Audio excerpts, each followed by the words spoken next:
Hey everybody, today we're going to be taking a look at a kind of failed project. I'm going to kind of teach you how to make it, sort of. And by that I mean I'm going to go through kind of the steps of how to do it, but I'm not going to try to remake it. A, because I don't have a whole lot of gold right now, but B, because it doesn't completely work right now. But we'll get into that in just a little bit, okay? So, without further ado, so what we did is I made a Space Invaders game. This is an old arcade game for anyone who doesn't know, where you have these spaceships coming down in this kind of grid-like pattern, and you shoot a ball. Um, and while this is really neat, it doesn't fully work, unfortunately. You'll see that that's what's supposed to happen whenever we hit the ball. However, um, the issue with this is that the item detector I have that made that box disappear and the bullet reset doesn't actually move with the rest of the boxes. So you'll see this goes a bit past before it finally ends up, deleting the bullet and making the box disappear as well. And that's kind of the big issue that we have right now, is that this system just doesn't really work. But the concept is there, it's just the game is a little buggy when it comes to this sort of stuff. You can do this, you can use what I'm about to show you to make a more stationary version of the game. So like if you want to, say, shoot an object with another object and then make the object that you shot at disappear whenever the bullet gets close enough. You can do something like that, and that would be useful for cutscenes or like mini fair games. Say, for instance, you have like a booth set up, and you've got like the let's see if I have anything to kind of represent this. The thing where, so imagine this is vertical, or I guess I can just make it vertical. You have like this sort. There we go. You have this sort of setup on like a box or something, and then you throw the ball and you try to knock stuff down.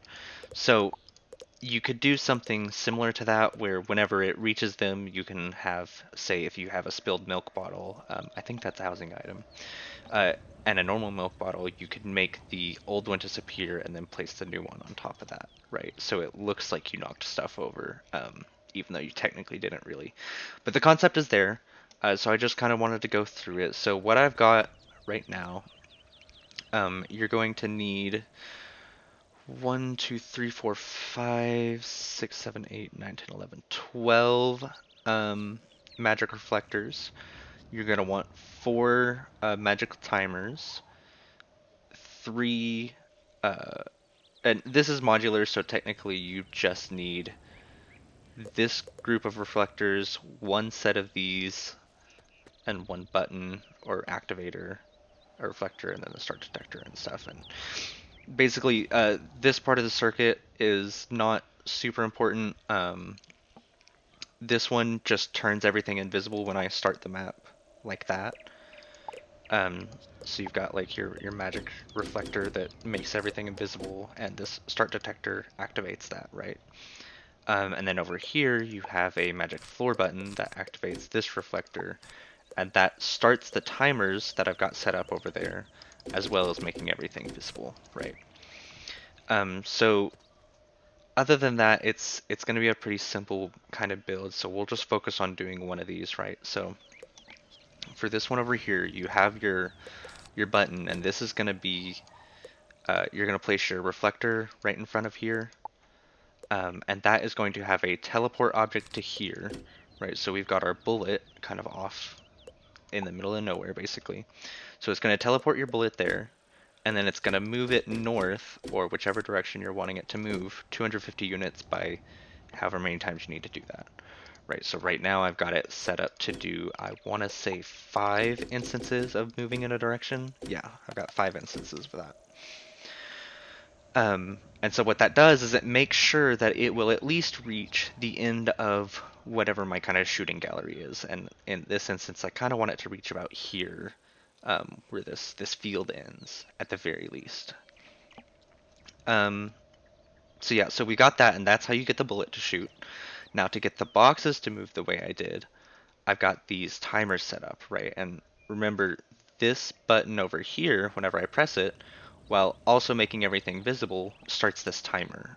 So you want to make sure that this timer starts off, and then you're gonna give it however long of a wait time you want on the start. I did 3 because it makes it pretty slow, but if I move that down to 1, these would zigzag a lot faster, right? So I've got, it starts by activating this reflector, and what this reflector is going to do is it's going to move uh, your box and your magic item detector however far you want it to move uh, in one direction, right? And so for this instance, I have them do I think 100 units, and then uh, whenever it goes off, we tell it to start the next timer down the row, right? So we've got all of these basically doing that, and each one has a different cardinal direction kind of put into it. So this one goes west, and then it goes south, so it goes over, down, right? And then this one goes east, so it goes down, and that one goes south, so it goes over. So in the end, you have like a dun dun dun dun sort of effect. And then this one, whenever it ends, tells this one to start over again.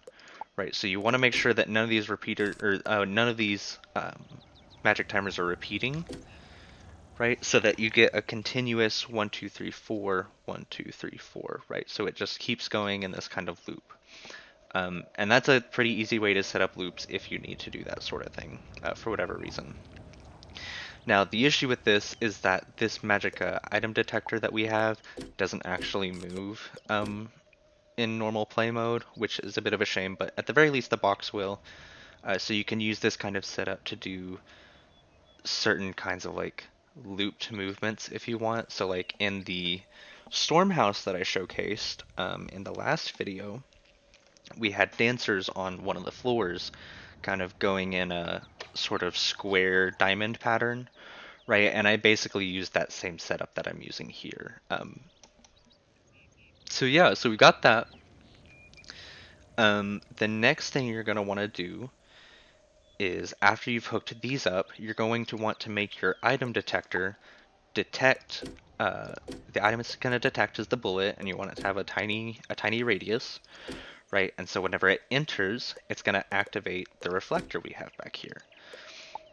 This is the last reflector you're going to need for this project. And what this reflector is going to do is it's going to turn the item that we shot at invisible, so in this instance the crate, and then it's going to restore the position of our orb. Right, and the restore position just puts it back here, and if you have any size changes, it'll also put it back to its normal size, so you need to keep that in mind if you're trying to do any size change shenanigans.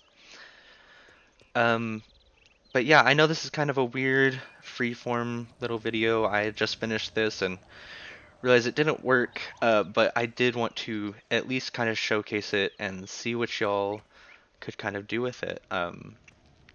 Again, this is even though this doesn't work for what I wanted to do, which was to make a Space Invaders game, it does. The concept is there. It's just KingsIsle kind of needs to fix that sort of thing if I want to make this work fully.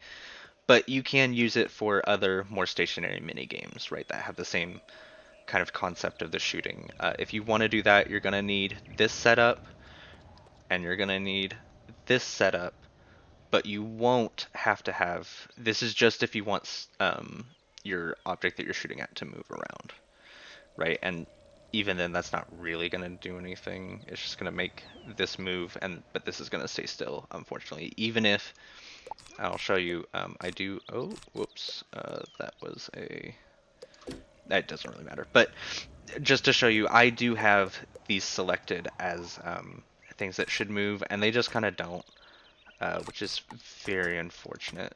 Um, but yeah, that's the video. I hope y'all enjoyed it. If you have any questions about what I've kind of done in here, I will answer them in the comments. But besides that, I hope y'all have a great rest of your day. Bye, guys.